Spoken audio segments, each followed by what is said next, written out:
அனைவருக்கும் வணக்கம். ரீசெண்டாக ஒரு நியூஸ் என்னென்னா, திருச்சி கிழக்கில் பொறுத்தவரை 2 பேர் நிற்க வைக்கிறது தான் பெரும்பாலானோர் பேச்சு அடிபட்டிருக்கு. இடைத்தேர்தலுக்காக யாருன்னா சகாயம் ஐஏஎஸ் அவர்களும் ராகவா லாரன்ஸ் அவர்களும். எல்லாத்துக்கும் தெரிஞ்ச ஒரு விஷயம்.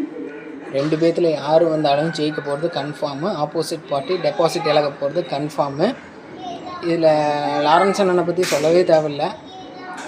எல்லாத்தையும் சரிசமமாக பார்க்கக்கூடிய ஒரு மனுஷன், எல்லாத்துக்கும் நல்லது நினைக்கக்கூடிய ஒரு மனுஷன், தான் சொத்தையே விற்று கூட செலவு செய்யக்கூடிய ஒரு நல்ல ஒரு மனிதன் அவர் லாரன்ஸ் அண்ணன்.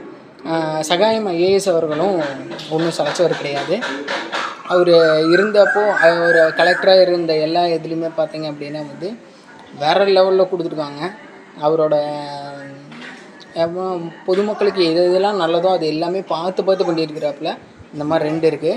இதுக்கு இடையில் பார்த்திங்க அப்படின்னா லாரன்ஸ் அண்ணன் அவர் ரீசெண்டாக ஒரு அறிக்கை விட்டுருக்காரு. என்ன அப்படின்னா, எனக்கு 10ஆம் தேதி வரலும் ஒரு படத்தோட ஷூட்டிங் இருக்குது. அந்த ஷூட்டிங் முடிச்சுட்டு நான் 11ஆம் தேதி எங்கள் அம்மாட்ட பேசிவிட்டு நான் ஒரு நல்ல முடிவாக சொல்லுவேன் அப்படிங்கிறது தான் இப்போ ட்விஸ்ட்டு, டர்னிங் பாயிண்ட்டு. ஸோ அந்த டர்னிங் பாயிண்ட்டு என்ன நடக்குதுன்னு தெரியாது, பொறுத்திருந்து பார்ப்போம்.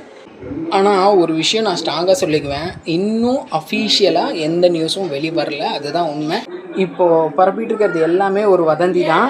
இன்னும் அஃபீஷியலாக எந்த நியூஸும் இதை பற்றி வரல. யார் நிற்க போகிறாங்கங்கிறது இன்னும் சொல்லவே இல்லை. பட் ஆனால் ஒரு நல்ல கேண்டிடேட்டை பார்த்து தான் அந்த இடத்துல நிறுத்துவார். தென் தொகுதிக்காக விட்டு கொடுத்தவங்களும் இருக்காங்க.